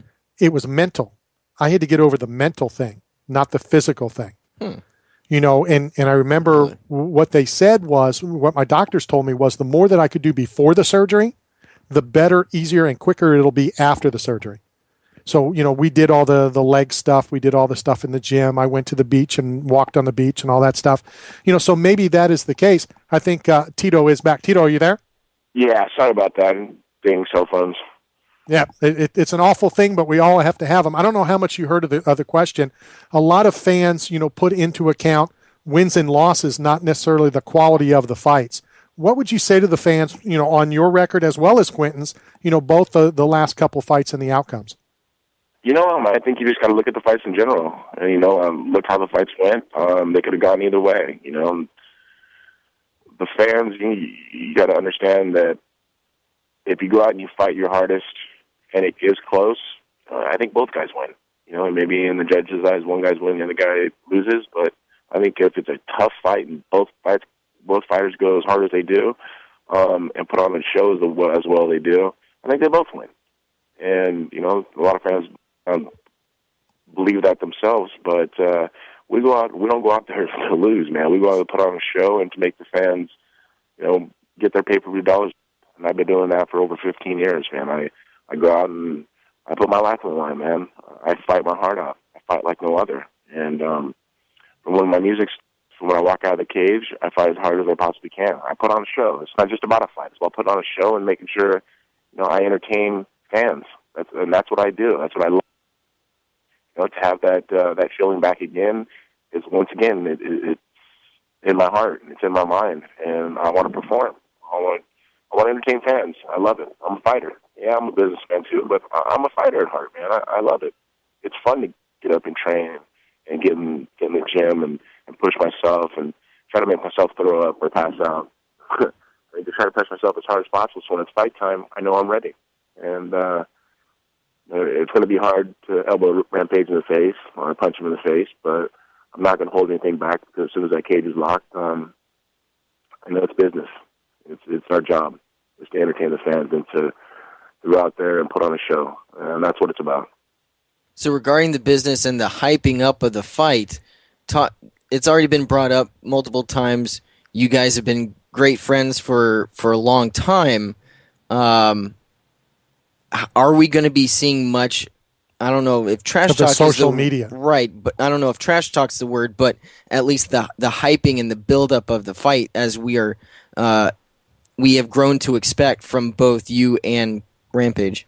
Of course you will. Come on, we're two of the best guys who do it. Of course you will. I mean, we won't be crossing the line to talk about anybody's family or anything like that. I mean, that's not right to do. But we're going to do our part. I know a lot of great secrets about Rampage, and people start knowing about them that are going to be funny, and there'll be a little low blows, but it's a part of the business, man. It's about selling the fight, and I'm going to try to get into his head, try to throw him off his game. That's my goal. And so when we come out and we fight, I'm going to take advantage of him as much as I possibly can, and I'll be stealing his chain from him. There you go. The thing that I find funny about this fight, Tito, and again, we are on the phone with Tito Ortiz, is he's back in the cage November 2nd against Quinton, Rampage Jackson. Quinton always goes off when he doesn't get the matchups that he wants, a guy that's going to stand and bang with him. You're a wrestler. So what does he say about that? And or is he going to start saying, "Oh, are you going to take me down," like he does every time he talks about a wrestler? I don't know. Maybe I won't going to take him down. Maybe I'll sit there and strike some punch with him. I mean, I did that with Chuck. I mean, I did that with a lot of other guys. Forrest, I do that with a lot of guys. I mean, I'm not a person sit there and try to completely take people down the whole time. If a takedown comes, I'm not going to pass it up. Don't get me wrong. I mean, I am a college wrestler, or a former college wrestler. I think it's just one of those things that you look at it and Rampage has a big name to fight. I have a big name to fight. Rampage. It's going to sell. People are going to want to see it. People have been wanting to see this for a long time. I respect Rampage a lot for still calling me his friend. I'm not saying that we've never been friends or anything like that. I mean, the last guy that was supposed to be my friend completely sold out and turned his back on. I grew up in respect and values were huge, and he kind of turned his back on me and sold out, and I guess we're no longer friends, which is fine. But Rampage stepped up, and he's been battling for the same things for us fighters, what we should be getting, and we're going to do that. And what's a good thing about Bjorn and Bellator and Viacom is they care about fighters making a brand of themselves. They don't care about the brand of Bellator. All they care about is making superstars. They want to make superstars. They want to make them bigger than the name Bellator. They want to make the next Tito Ortiz, the next Rampages, and that's why they signed us and brought us over. So I hope a lot of fighters that are listening that they understand that the Bellator treats their guys right, and as they get bigger, they're going to let the fighters get bigger too. They're not going to hold everything to themselves. To talk to us a little bit, I've had ACL surgery. I know that there's now been talk about you, and you're a quick healer, and you'll be ready to go. What I want to know from you is, what did you do before the surgery? I know my doctor had me do all sorts of things to get my knee kind of ready so it would speed it up. Is that something that you guys did as well? Yeah, I did a lot of hamstring stuff, a lot of calf raises, walking stairs, just careful how I walk down the course, but walking upstairs, kind of getting my quads super, super hard.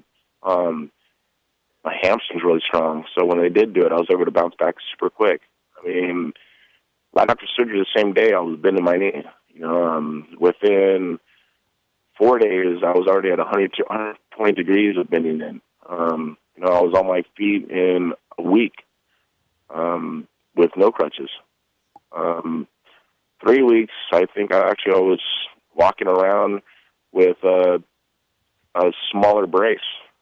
4 weeks, I was actually in the hard brace, where I believe I went to UFC, or actually I went to Vegas or something, where people were like, wow, you just had knee surgery. How are you walking around? I'm a quick healer. But I think it also goes down to your surgeon. Dr. Quinton out of Los Angeles, he did an amazing job. He did my first surgery on my left knee. And I fought 6 months later after that, too. That was the first time I fought Shamrock. And I was on it, and I fought 6 months later after knee surgery. So this one just, I think it's going to be the same way, just a little bit easier. How much, without getting into a lot of the details on the contract, is this going to allow you to also do the TNA, and are you going to start chasing people around the wrestling ring as well? Yeah, of course, man. I've always been a huge fan of professional wrestling. You understand? That's one of the reasons why I started collegiate wrestling. Walked in the wrestling room looking, where's the ring at? Like, different sport. I've always been a huge fan of it. The whole Hogan's over there, too, so that even makes more interest to it. I'm a huge fan of Hogan. I've always been a wrestling fan. I've always been a huge wrestling fan. I've always had a huge interest in it. I remember going to WrestleMania a couple times thinking about doing it. And, I think the Hardy Boys and the W Brothers were the one that kind of persuaded me not to do it. But watching them trying to kill themselves, I was like, all right, well, I'd rather have an opportunity to fight instead of doing that. And I had a great career of fighting. So if I'm able to make the step over to professional wrestling, people understand, yes, it's scripted, but those guys are athletes, man. Those guys, they bust their butts like no other. They take falls, they take chair hits. They do a lot of things, and if you're able to build something out of that, why not? More power to me. There's a lot of things that I have an opportunity through Viacom and through Bellator I'm able to do, so I'm going to take advantage of those as much as possible. Have you had the opportunity yet to either, train to do it, learn to do it, or have you ever had a chair busted over your back or been thrown through a table? And do you know what to expect on those? I think I've had, one or two of those a couple times happen to me, but I don't think it was in wrestling practice. Growing up, of course we grew up in the punk rock era, so there's always a chairs thrown at us once in a while. But I've done some training, back in 2000. I did a little bit of training with Rick Bass and some of the guys, some of the smaller organizations here in Orange County. But it's not super bad. I think it's just a repetition of it. Once it happens, over and over and over, that's when it starts hurting. But when you're adrenaline rushing, I guess you don't feel it that much. But you got to be a little crazy. Sure. Yeah. And maybe when you do stuff like that, you are a little crazy. I've been fighting for 15 years, so. And then through so many surgeries, people call me crazy anyways, but I just call it I'm very demanding on my body, demanding on my mind, and I believe I can do anything. I know that a lot of fans have always brought up about your health, and I know you've been, quite open about it all the time. Where do you expect your health to be come November 2nd? Will you be 100% or at least close to it? I think if I'm not close to it, I will be. I'm going to do the right things. I'm going to get ready to put on a game plan to try to take out Rampage within 2 rounds, 3 rounds. I got 3 rounds to do it, and I want to do it in a devastating fashion. That's my job. I want to entertain. I want to put on a show. I'm not going to go down and just lay and pray as people Rampage say that wrestlers do, because I'm not that type of guy. I'm going to damage in the guard, I'm going to damage in half guard, I'm going to damage on mount, I'm going to damage on my feet, and I'm going to just cause as much damage as possible. And I'm going to go for the first blood. That's my job. My job is to fight. My job is to win, and support my children. And is my job of my life, man. I got to take care of 3 boys, and that's my main goal in life, is to take care of my children. And the way I do it is I get in the cage and I fight. And I'm a part-time fighter and a part-time father, so I got to mix and match both of them. And now doing it as a single father, it is a little tougher, but I'll be able to do it. I've gotten this far in life, so this is just another challenge that God has given me. Last time you were on the program, Tito, you mentioned that you expected to be in attendance for John Jones's next fight, if he wins that fight, to breach your record. Do you still anticipate going, or because of everything that's gone down over the past couple of weeks that you won't be in Toronto? Well, actually, I think I'll be in training camp, so I won't be. No, I won't. But I think September, was that 16th that the fight is? I think it's like the 22nd, 21st. Yeah, something like so I'll already be up in camp. I'll do 3 months down here, and I'll be 3 months up in Big Bear. Or excuse me, I do 6 weeks down here and 6 weeks up in Big Bear. I got you. All right. Well, I just thought I would ask that. Before we let you go, just curious, does this contract with Bellator allow you still to get out and do your fishing? Yes, it does. I know, it's awesome. And they gave a big deal of helping me promote Punishment Nutrition and Punishment Athletics, my clothing company, my nutrition line. So they're helping me in many ways, man, that I wish that the last company I worked with did. And, they want to help me for my future. And I'm just excited to have gone out of their way to accept me and to treat me the right way. And I think that's all I ever wanted through my whole career. And finally it's happening. Good things happen to good people in time. Just do the right thing in your life and never step anywhere. Well, and I know that you're aware of this, and I haven't posted a whole lot of the pictures, but I will start posting pictures of the Knockout Radio van that has good old Tito Ortiz on it in the Punishment clothing line. So we're doing our thing to push you guys as well. Awesome, brother. I appreciate your support, of course. Before I let you go, we always like to talk about Punishment. We like to talk about the nutrition line real quick. So, give us a little update. Actually, of course, we're getting ready for our fall season, making up some new designs and so forth. Everybody go to punishment.com. We got some stuff we just had for the summer. Every quarter we do something new. We do some new gear, do some new outfits. People go to punishment.com and just email us. Tell us what you guys want to see, colors, what you guys like to see for the fall and for the summer, or for the winter. And feedback is always great from the fans. Of course, our nutrition line, Punishment Nutrition, we're just trying to get in other stores and trying to just spread the word about it. It was a brand that I started a year and a half ago, and I just been getting the flavors right. And I mean, it's really, really good stuff, and it works well. And I've actually probably lost about 7.5 pounds in the last 3 weeks. So I've been on it big time, cutting some weight with some of the weight cutting stuff I have on there, and that and putting a little muscle on for the protein. So everything's doing really well, man. I'm just trying to be as diligent and work as hard as possible in everything I do. And right now it's time to start getting in shape, taking care of my kids, and get ready for a fight 15 minutes away from my house. And I'm really excited to do it against Quinton Rampage Jackson on November 2nd. Fans, this could be the fight of the year, I believe.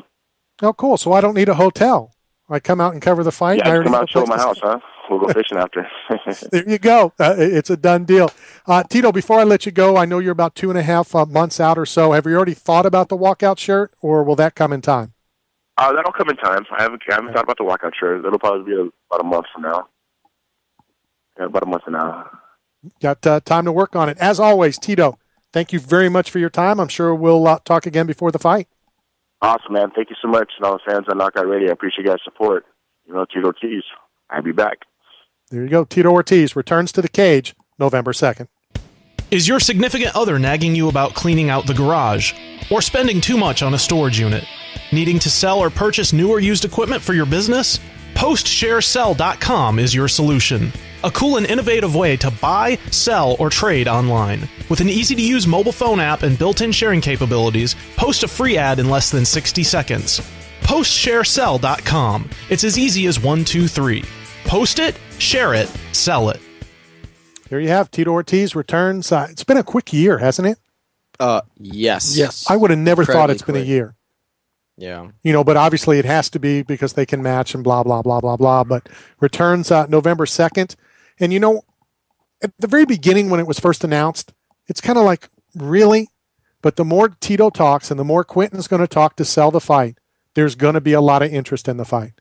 It is two of the biggest names in MMA history. Yeah, I mean... Biggest egos, too. Characters. No, characters. Egos as well, but wouldn't you say they all have egos? Yeah. So I mean, but just because you have an ego doesn't make you a bad person. No, not at all. I'm just saying that it's big. You need to have, I would say it's a necessity for a sport like this to have an ego to be successful. You have to go into the cage believing that you're number one. In the cage and out. And if you don't, then you're already a step behind, and you're a round down. Well, now that I have a place to stay, I think I may have to go out for this pay-per-view. No, how about that? Long Beach. That's a good place to be. That's pretty close to the Huntington Beach bad boy. I'm telling you, he needs that demeanor. That's what that's when he was so successful. The old. Yeah, Tito. I mean, even though names don't mean anything, and the persona and all that kind of stuff, but he needs to go in there with that attitude, because I'll tell you this much: win, lose, or draw, Quinton comes with bad intention. Absolutely. He may not fight well. I was going to say. No, I'm saying, his past couple fights have been duds. I understand that, but he comes to fight. Sure. And then the fight starts. And it's all downhill from there. And let's just hope that he's in shape. I do want to thank everybody who tuned in. I want to thank PostShareCell.com. Without them, this certainly wouldn't be possible.